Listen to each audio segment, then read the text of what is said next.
Good morning. This is Dr. David A. Padgett. This is the Weather and Climate course, Geography 3500. Today is February 18th, 2021. So just a few notes to start off with, as usual. So I'm going to share my screen. I guess you've probably noticed that I have started to grade some of your work. Again, first let me say most of you all did a fairly good job on assignment one. You go into the Dropbox here. Not that I have any assignments. Most of you all did a decent job on assignment one, the outdoor weather observations exercise. My only criticism was that, I'm looking for a lot more detail in the answers, some thought. So for instance, when I asked, did you see anything else interesting in the sky? Some of the answers were, I didn't see anything. There wasn't anything interesting. You've got to at least make more of an effort than that. You have to see something. Okay. You have to see something. Some of you all did a good job. Some of you noticed that one person said that the sky changed. She noticed how rapidly the sky changed while she was out there. How maybe during the course of the observation, perhaps the cloud cover percentage might have gone from maybe 50% to 25%. So in the future, when we're going to revisit this exercise again later. Again, please just take some time, make some observations, and some thought. Put some thought into it. Remember, our motto at Tennessee State University is think, work, serve. So just remember that. The second criticism is with regard to the reporting out of your data, specifically when you get into your analysis. And so again, some of the answers that I got for both assignments, 1 and 2, did not include specific data. So for instance, in answering the question regarding the difference between what you observed at the weather station near you versus the weather station. Let me get this up here. The weather station near you versus the weather station, the National Weather Service station, excuse me. Some of you just said, oh, there was a big difference. I'm speaking specifically about this question. So you were asked to compare the temperature, cloud cover percentage, precipitation, barometric pressure, wind direction, wind speed, humidity, and other pertinent observations at the closest weather station to you versus those at your local National Weather Service station. Even if there was not a significant difference in the data, you have to include the data in your answer. You can't just say, oh, there wasn't a big difference. That's not a scientific, that's not an answer that's based in science. Okay, you have to say the weather station near me was 20 degrees Celsius. The one at the airport was 20.5 degrees Celsius. Okay, they were close. Maybe you could look at the land cover. Maybe something. There's a reason why those two observations weren't different. Okay, even though the person at the Weather Underground weather station might have been just some individual homeowner, with the $600 Davis weather station at his or her house, whereas the weather station at the airport costs tens of thousands of dollars, or maybe $100,000. Okay, but yet you're getting the same data. So even that should give you food for thought. Wow, look at how accurate perhaps these very inexpensive weather stations are compared to the one at the airport.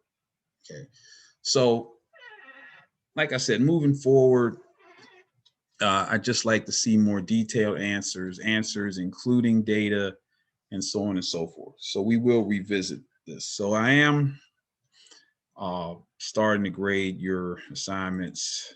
So just be prepared for your grades. And if you have any questions beyond what I just said, just let me know. So let's get into this week's schedule.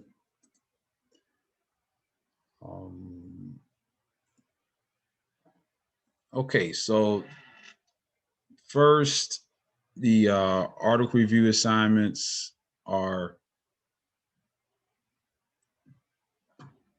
well, the first article review is due, of course. And so the specific instructions for the article review are in the syllabus. And so, again, if you have any questions about the article review, there's one due each week for a total of 10 by the time we get to the end of the semester. And so here's the syllabus, of course, and the article review instructions are here. And so you will begin by finding a popular magazine, newspaper, or other article related to weather and climate. This week should be easy because this storm is wreaking havoc across the South. You probably heard what's happening in Texas. Even here locally, if you're in Nashville, there's been some significant problems, not nearly as significant as those in Texas. But in Texas, there's been a whole myriad of problems related to this winter storm. There's been extreme cold, power failures. People are dying. People have been freezing to death. People are dying of exposure. People are dying of carbon monoxide poisoning as they've tried to find alternative ways to heat their homes, or they're sitting in their cars to get heat and have the windows rolled up and are passing away. And now there's a water crisis because in that part of the country, the pipes aren't insulated against temperatures in the single digits. And so the pipes are bursting and so water supply is not there. Anyway, there are lots of articles that you could grab this week about that. And then, of course, you just follow the instructions here to the letter. Don't skip over anything. Again, I strongly advise you to submit a draft. So if you get started early and submit a draft of the article review, ask me how it looks. I will let you know ahead of time before you turn it in next Tuesday. So the first one is due next Tuesday, as you can see here in the course calendar. Article review 1 is due next Tuesday, February the 23rd. I'm going to make the first reference to the term paper. So the term paper is entitled the Hometown Climate Data Analysis Term Paper. And so what you will do is gather atmospheric data from various sources to analyze the climate of your home city. And so those specific instructions you'll get later. But if you want to get started early, I strongly advise you get started early on this term paper. Now the abstract you will write last. So don't worry about that right now. The abstract is a summary of the completed paper. It appears first, but you will write it last. And I will talk about that later on. I'm just going to get you, just make you aware that there is a term paper in this class. The area description is just the area description of your city in terms of land use, population, so on and so forth. You should include maps of the city and some photographs of pertinent features, just to give the person reading your paper an idea of the land cover and size and just other pertinent characteristics about the city. So that's the area description. And I should point this out, with your term paper and really with any assignment that you write in here, please think of the audience as a general audience. Don't write this paper to Dr. Padgett. Write it to a general audience. That way you won't leave out any significant details. If you write the paper to me, you're going to make a lot of assumptions about what I know about what you're writing, because it's my class. So of course, there are a lot of things you don't feel that you will need to explain to me. Don't write it like that. Write it as if you're writing it to someone who knows nothing about weather and climate. Okay. Maybe you have a 15-year-old cousin at home, or little brother or sister. Write the paper as if you're writing it to that person. Or maybe you have a 90-year-old great grandmother. Write it so that she can understand. Okay. That should be the audience in your head when you write anything in here. Just FY, just for your information. Section 3 is the climate description. And in a way, you're somewhat tackling that part of the paper right now. And so with the assignment that is currently due, which is the hometown city weather and climate PowerPoint presentation.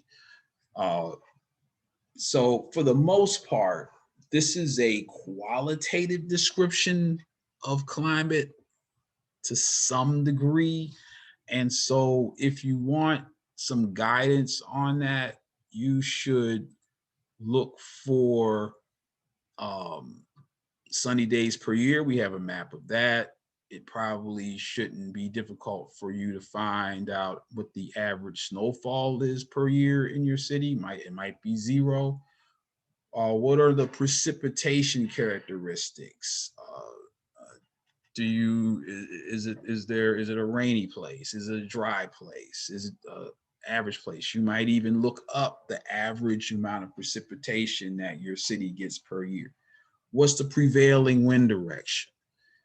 Okay, what are some of the natural hazards? Are there tornadoes? Are there floods? When I say natural hazards, in this case, we're speaking specifically about weather-related hazards. What about air quality? You can look up the air quality for your city. Is it good? Is it poor? Is your city in a non-attainment area? So on and so forth. So section 3 is, for the most part, a qualitative description of climate, which of course includes precipitation and temperature.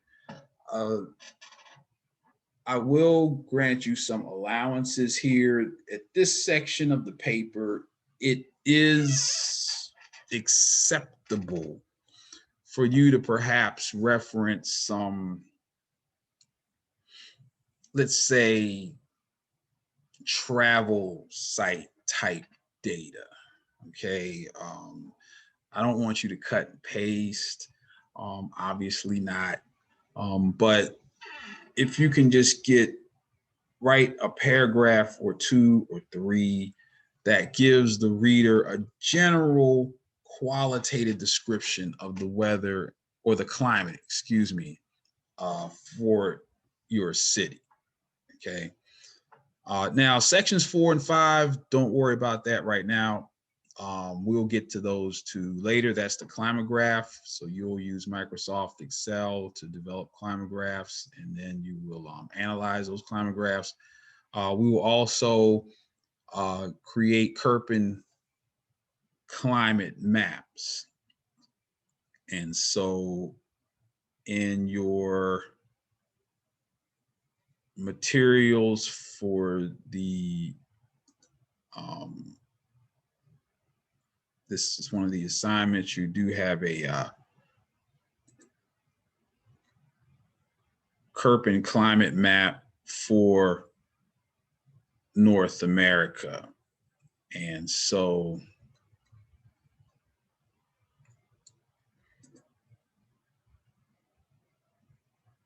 let's find that very quickly here. Pause the record. Okay, so in your materials for this week's assignment, or research materials, you do have an interactive United States Kirpin climate map. And so again, the Kirpin climate classification system is a quantitative system for delineating different climate regions all over the world. This one is just for the United States. And so you, later on in the class, will go through the process for creating a map like this one. But you'll really go through the process of getting the Kirpin climate classification for your specific city. But there is a mathematical process that results in this map. So you'll do that. That's part of the term paper. But we'll do that later. And then, of course, when we get to results, that will essentially be your climate graphs and climate classification. And then you'll have a discussion and conclusion. And then you will be required to do a presentation, either live or recorded, a PowerPoint presentation. So that will complete the assignment, the paper and the presentation. If there are, I don't know, I'm not sure yet, but if any of you all are planning careers in teaching, you will do the applied urban research GLOBE term paper. We worked a little bit with GLOBE data in the first 2 assignments. And so you'll get, or you'll be certified in how to use GLOBE data and the GLOBE website in teaching at the kindergarten through 12 level. So that's if you are planning a career in teaching. If that is the case, please let me know as soon as possible. What's going to happen is there's going to be an assignment where you will be required to do perhaps complete sections 2 and 3 of the paper. I want to move you all along on this. I don't want you to procrastinate and then in the last week of class try to throw this paper together. That's not going to work. Okay, so I will push you along there. Okay, so that is all I really wanted to say about the upcoming assignments according to the week 4 schedule. Article reviews, discuss the hometown weathering climate. Oh, I've introduced you to the city climate analysis term paper. So that's the second thing. And now I'm going to continue to push forward with the information needed for you to successfully complete this PowerPoint presentation.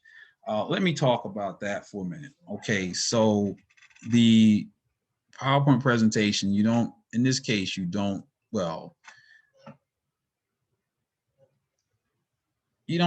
actually have to present it, but I do want to see it. Now, if you happen to be in class next Tuesday, you will probably wind up presenting your PowerPoint presentation.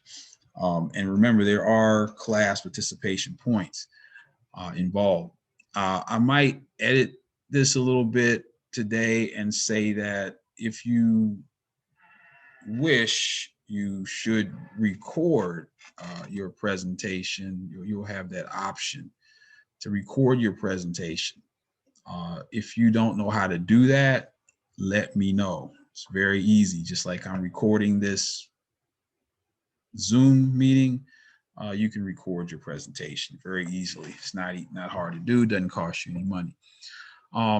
The first slide should be your name, the title of your presentation. It should have, title. It should be descriptive of what you're presenting. Obviously, it should have the name of your city, your name, your major, so on and so forth. What class you're doing the presentation for, whose class you're doing the presentation for, so on and so forth. That's the first slide.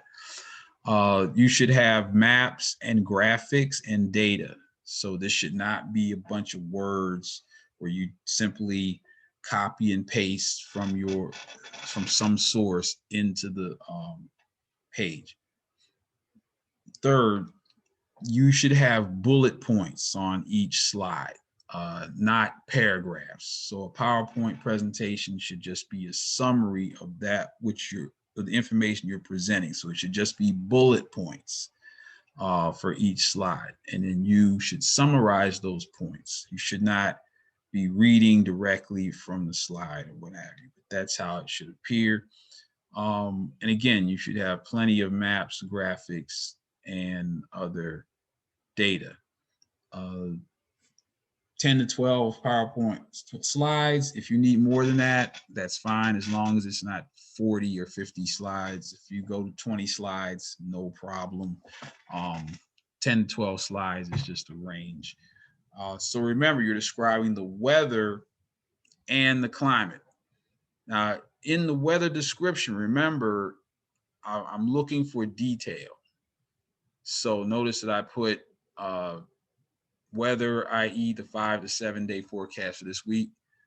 Now, feel free to paste a visual of that 5-day forecast on a slide, but that can't be the only thing that you put in this PowerPoint presentation.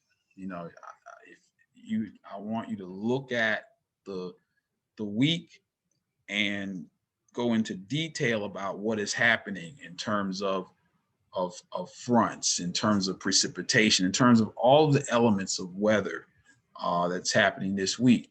Now, in terms of the climate, again, I've already been over that, okay? Now, if you notice, I have included the weather maps for this week. So here's the February 16 weather map. And so now we are going to go take a look at the weather map for today. And so we're going to go to the online weather resources. And what we need is the American Meteorological Society data stream page. And you'll get to the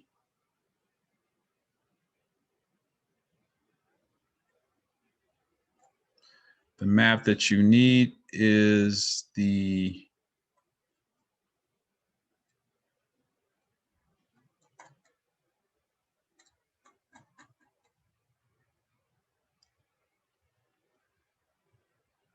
okay, something has changed here. Okay, no, I'm sorry. Isotherms, fronts, and data. This is the map you want. Isotherms, fronts, and data. Remember, an isotherm is a line that connects points of equal temperature. So you want the isotherms, fronts, and data map. So here is the weather map for today, February 18. So let's take a look at this map, and um, and let's look at another map. I'm going to pause the recording here. Okay, I apologize. What we really want is the isobars, fronts, radar, and data. But to be honest, if you want to use one of these other maps, or at least use them in your analysis, that's fine. I'm not going to limit you to any specific map. But the isotherms map and the isobars map are the most useful. But the reason that this isobars, fronts, and radar map is most useful is obviously because you have the radar graphics over top of the other map symbols that I described on Tuesday. So what you should do is take a look at the map. You have the legend of map symbols. And on the midterm exam, and I should point that out, you will have a midterm exam in here. One of the things that you will absolutely be asked to do is to make some form of prediction based upon what you see on a weather map for the day, on the day of the exam. Okay, so um, so let's take a look at this map. So notice that we have let's look at Nashville, Tennessee. It's where we are now. If you are making observations about your city, uh, then you should do the same for your city. But let's look at what's happening in Nashville, Tennessee. Um, the temperature right now or this morning is 29 degrees Fahrenheit. That's that 29. It's right there on the upper left-hand side of the weather station symbol, weather station point symbol. Notice that the symbol is completely filled in. So that is 100% cloud cover. We have wind coming out of the northwest. The dew point is 25 degrees Fahrenheit. So the dew point is relatively close to the surface temperature. So we can assume that there is precipitation happening. You can see the cloud cover. There's a two-line symbol. That's interesting. So we can go back to our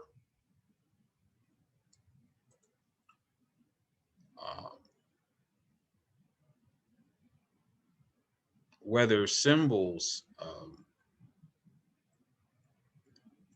page, which is included with our week 4 schedule. So here are weather map symbols. And so that double line is fog. So it was probably, we had low visibility this morning, perhaps with the snow and so on and so forth.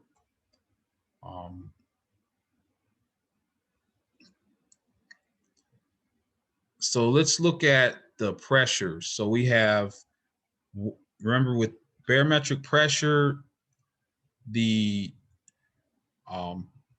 average pressure is usually around 1,000 millibars. And so what meteorologists do is we truncate the first two, the 1 and the 0, and just read off the last 3 digits.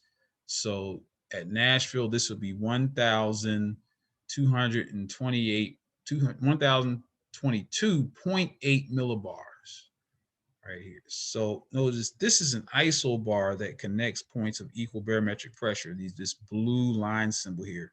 If you look at the blue line symbol next to, oh, there it is. It's 1,024 millibars all along that line there. And then the next one is 1,020 millibars.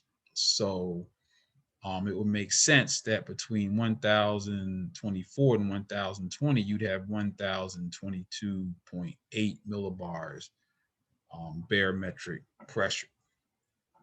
Let's look at some of the frontal boundaries. So we have some interesting things happening here. Here we have this cold front. Notice how far south this cold front is. That's somewhat unusual. Notice the wind direction in all of these areas throughout Louisiana and Texas. So we have this cold polar air mass. Sometimes it's called the polar vortex on the news, flowing to the south. And so that air mass is definitely affecting Nashville's temperature, as well as many cities across the Great Plains. So in describing this week's temperature in your, I'm going to save this image now. In describing this week's temperature, this is the February 18 weather map, which will be posted to the web page. You should go into a very detailed description of what you see this week happening in and around your city. So that would be a description of the weather. And again, for this week or for this assignment, in terms of the description of climate, what I will say is that, get this out of here. What I will say in terms of your description of climate is that you should, again, look at some of the materials that are posted here. So we do have Köppen climate map. So you can look at what climate region your city is most closely associated with. You can look at the characteristics of those climate regions. And in fact,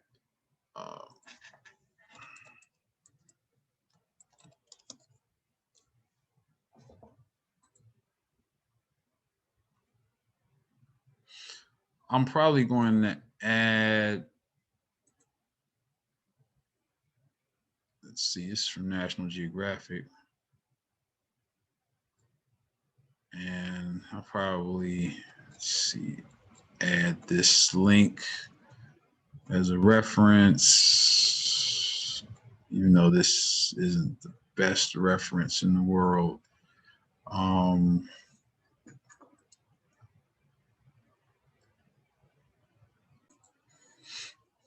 In general, the map that we see here will suffice. You do have some descriptions of the climate here that does include some quantitative variables. So if we look, let's look at Nashville, for instance. So we see Nashville is definitely within the this green area or green color area, green color symbol area, which is a humid subtropical climate. And then you have just the general description of the climate. Now, I wouldn't want you to go right, word for word, but if you quoted the description of the climate for your city and then provided a reference, and then maybe on top of that some anecdotal information, which is basically required for this assignment. So if you notice in the instructions, it says that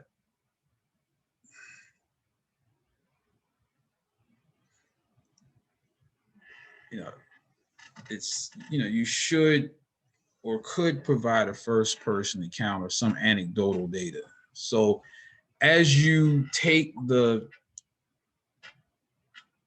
textbook description of the climate of your region, which you can quote and provide a source for that quote, you can then say, growing up in this city, uh, you know, maybe make some observations about your personal experiences um, with the climate. And when we say climate, we're talking about over a period of years. So let's say you lived in a city and you only saw it snow once in your entire 20 years on Earth, right?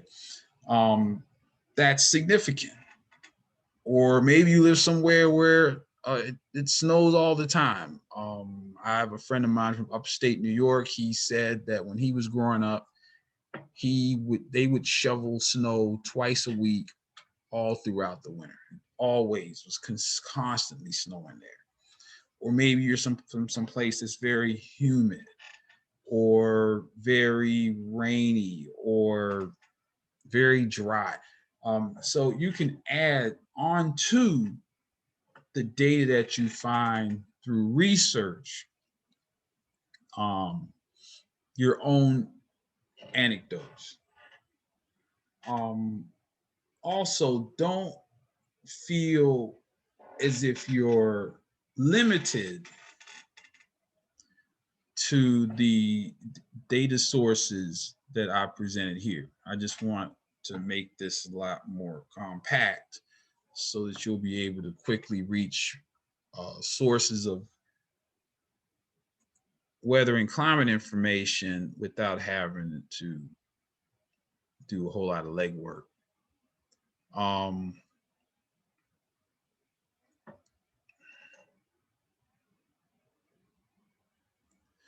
so we've talked about air masses and fronts and um,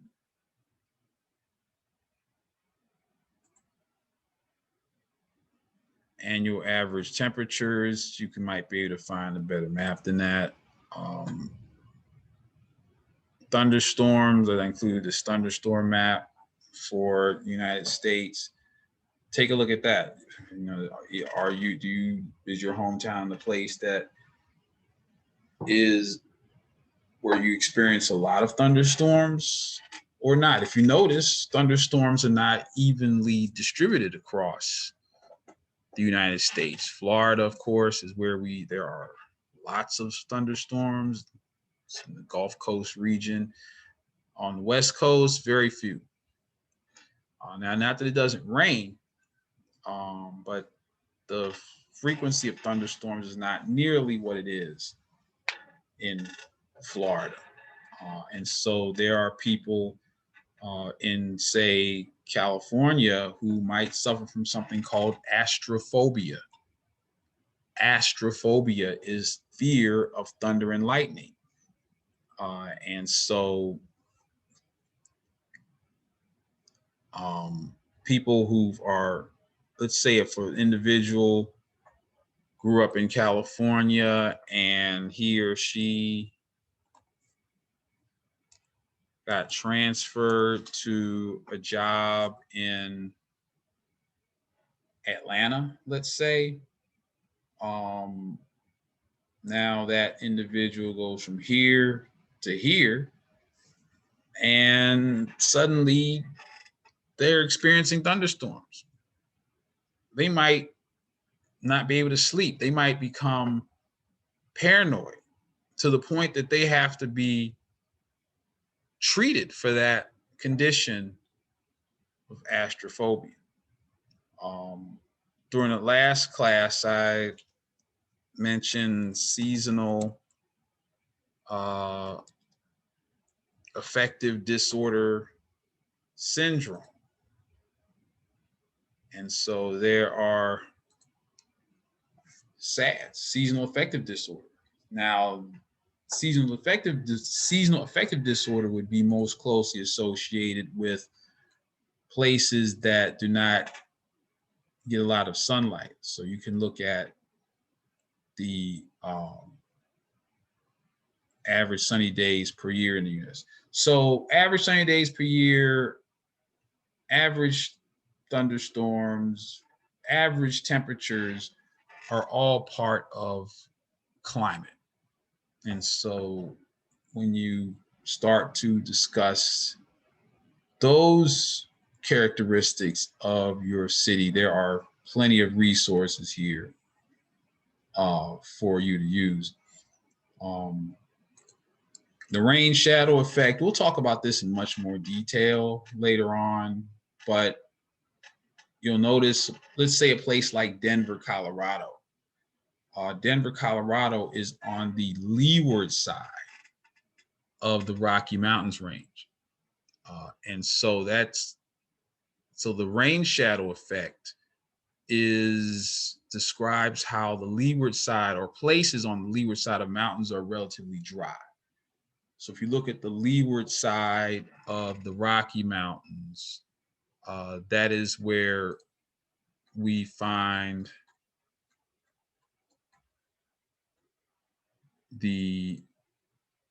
so here's the Rocky Mountains range approximately here. There's Denver. Notice we have a relatively dry B climates on the leeward side of that mountain range.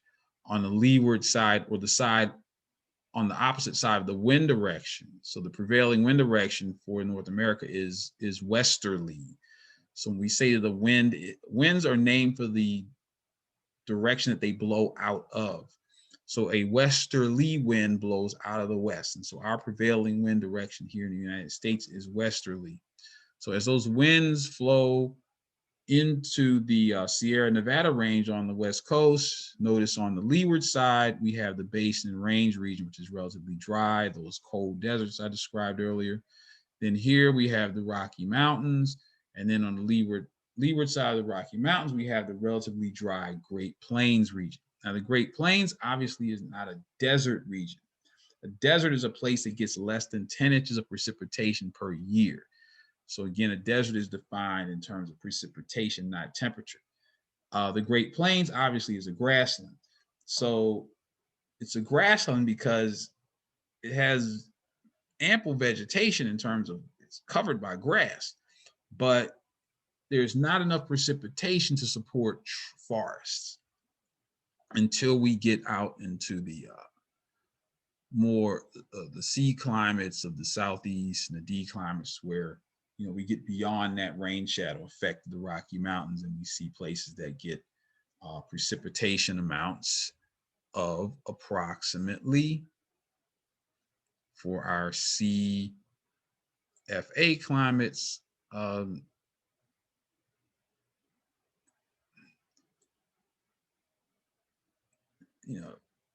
CFA climates, well, at least in this description, there is not a quantitative precipitation description. And so there are places that we can go. Let's say there's a website called worldclimate.com. I'm just going to mention this now. It's just in the event that you're watching this recording.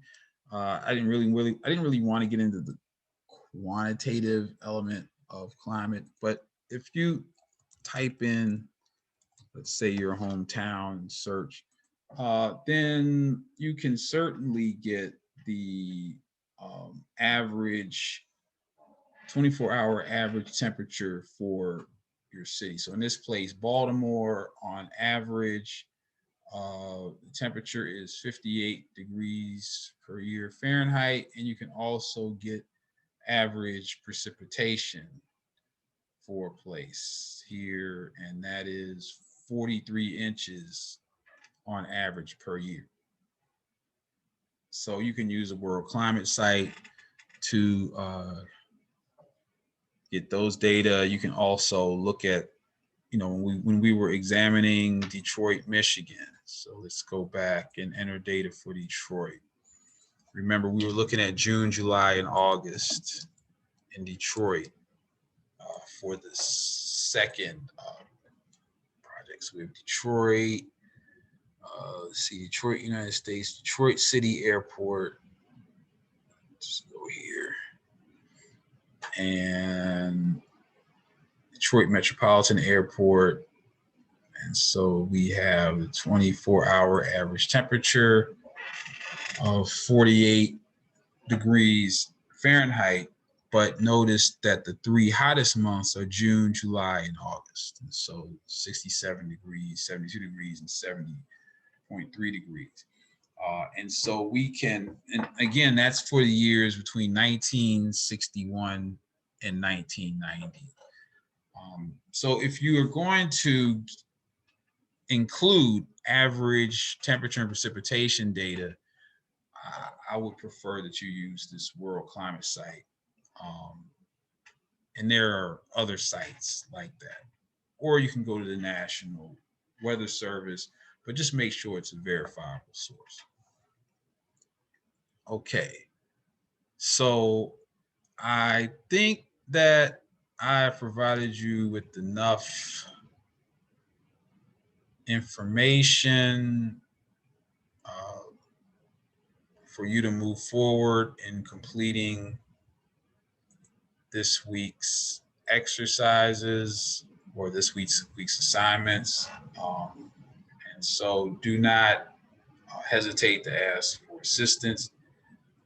So due next Tuesday, you have your hometown city weather and climate PowerPoint, which again should give you a precursor for the climate description for your city, for your term paper. And also your first article review is due next Tuesday. So you have two things due this week. Again, if you have any questions, please let me know. Your midterm exam, again, will be held during midterm week. And that, I believe, is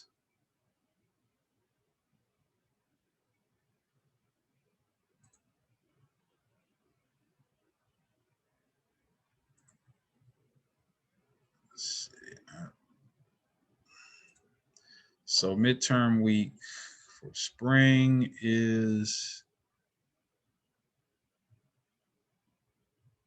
March 8th through the 12th. So probably March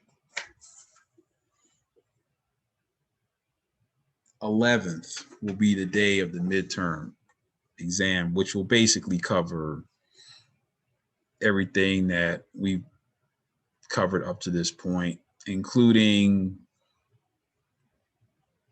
the material associated with the assignments that you're doing, the various vocabulary words associated with weather and climate. Take a close look at that table that is in this week's assignment that describes the differences between weather and climate. And again, if you have any questions, please let me know. I'm going to end the recording now. And this recording will, well,